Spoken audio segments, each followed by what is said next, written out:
समझते हुए रहना चाहिए। इसको चेक करने के लिए सबसे पहले क्या देखना है, इसमें दो जो कवर वगैरह फिनिशिंग चेक करनी है इसकी सारी, ठीक है। यहाँ फिनिशिंग में कोई कमी तो नहीं है, कहीं पे कोई स्क्रैचेस तो नहीं है, गंदियाँ ज़्यादा तो नहीं है, ठीक है। उसके बाद ये प्लेट के स्क्रूज चेक करने हैं, ये पैर हिला के देखने हैं, पैर में कोई ढीला तो नहीं है, अगर पैर ढीला है या कोई स्क्रू ढीला है तो उसको अपना टाइट करवाना है, मतलब उसको साइड कर देना बीच को।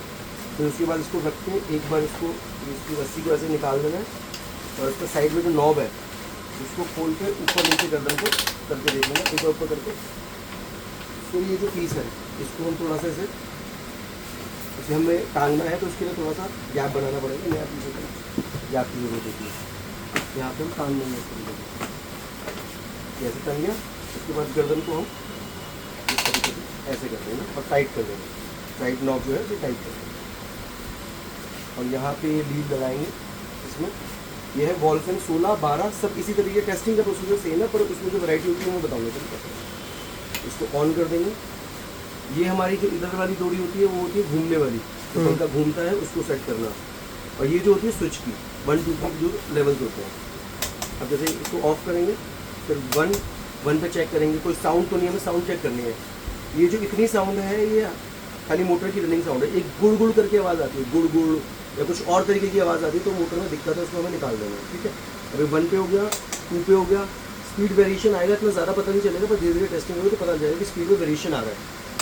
और 3 पे हो गया, तेज़ हो गए। अभी तीनों करके, जैसे 2 साइड होते हैं इसमें 2 साइड होते हैं, 1 2 3, एक इस साइड होता है एक इस साइड होता है, दोनों साइड की हमें चेक करना है। पहले एक बार घुमा दिया, फिर 1, फिर 2, फिर 3, ठीक है। फिर ऑफ कर दिया इसको, और फिर ये ब्लेड लिया हमने 16 इंची का, जो ब्लेड एक टेस्टेड ब्लेड लेना है जिसमें वाइब्रेशन ना हो, क्योंकि ब्लेडों में वाइब्रेशन होती है तो उसकी वजह से फिर दिक्कत आती है। तो एक ब्लेड अलग रखना है हमें सैंपल का, तो जिसमें वाइब्रेशन ना हो। और देखो इसमें पिन लगी होती है यहाँ पे, ये मोटर की शाफ्ट में पिन लगी होती है यहाँ पे, ये पिन ठीक से लगी होनी चाहिए, ये भी ध्यान देना है ना, क्योंकि ब्लेड जाके इसी में अटकेगा। और ये जो ब्लेड है देखो इसमें ये डी कट है, ब्लेड के अंदर डी कट है ये, उसी तरह शाफ्ट में डी कट है, और उसके अंदर चूड़ी थ्रेडिंग है।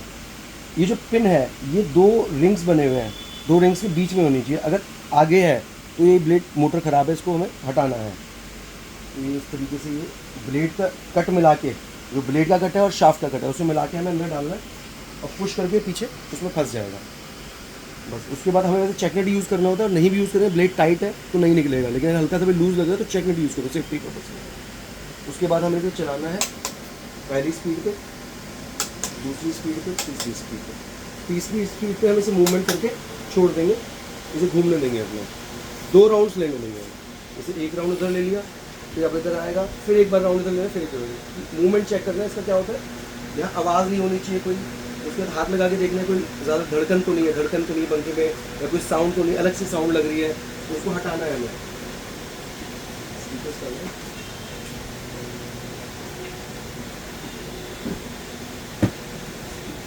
चलिए ठीक है, ओके टेस्ट रिकॉर्ड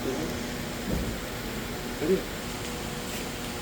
उसके बाद ये हमारे स्टिकर्स हैं, इस स्टिकर को हमें नाम डालना है अपना, जो भी हमारा, जैसे तुम्हारा नाम रजत है, तुम R25 2025 में टेस्टिंग करो तो R25 डाल के ये तुम्हारा प्रेजेंट कि तुमने चेक किया है, हमें पहचान होगी, ठीक है। और ये 49 पत्तों का स्टिकर होता है, 49 पीसेज होता है। इस तरीके से हमें काउंट भी करना है, जितने हमारे पीसेज हो जाएंगे टेस्ट 49 पूरे हो गए, हमें पता लगे 49 का टेस्टिंग हमने कर दी। अब ये पंखा है, ये ओके है, इसमें कोई साउंड नहीं है, मूवमेंट ठीक हो रहा है, झटका नहीं मार रहा, तो ये पंखा ओके है। और उसके बाद बस ठीक है, इसमें ये रिंग वगैरह लगा हुआ है, इसको चेक करना है कहीं से उखड़ा हुआ ना हो, कहीं नॉक आउट ना हो, कोई प्रिंटिंग में कमी ना हो, स्क्रैचेस ना हो, ठीक है। उसके बाद इसको हम बंद कर देंगे। बंद करने के बाद